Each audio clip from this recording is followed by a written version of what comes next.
Баршаңызға қайырлы күн. Бүгін сіздерге чебуректердің рецептін ұсынамын.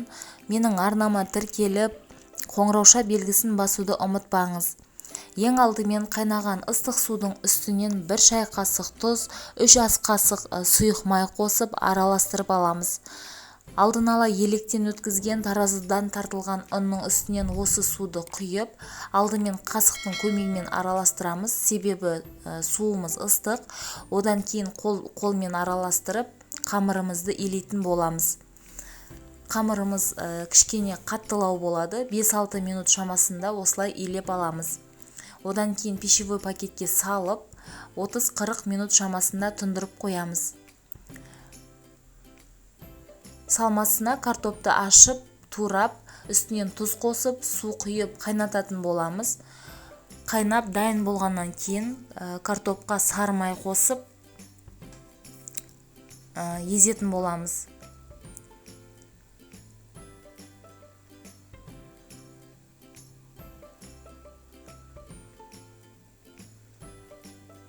Бұл картоптың үстінен тағы да 100 граммдай сүт құямыз. Тағы да араластырып, көк пиязымызды турап салып, барлығын біркелкі етіп араластырып аламыз.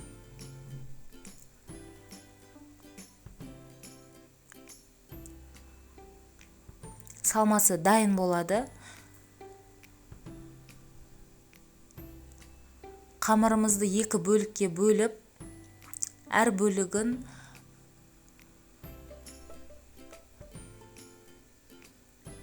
осылай ұзынша етіп, өзіңізге керекті мөлшерде турап алыңыз. Маған алақандай чебуректер керек болды. Мен сол себепті кішілеу етіп кесіп алдым.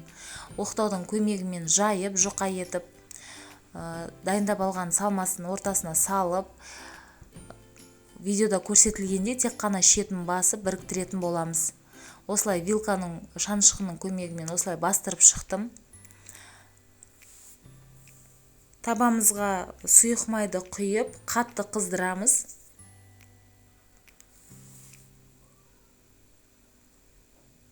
Қатты қызып тұрған сұйық майдың үстінен дайын болған чебуректерімізді салып, қызарғанша қуырып аламыз.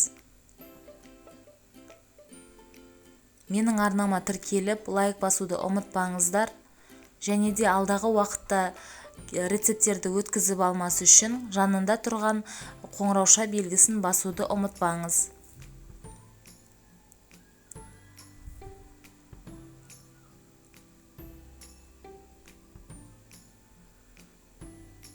Чебуректеріміз дайын. Барлықтарыңызға ас болсын.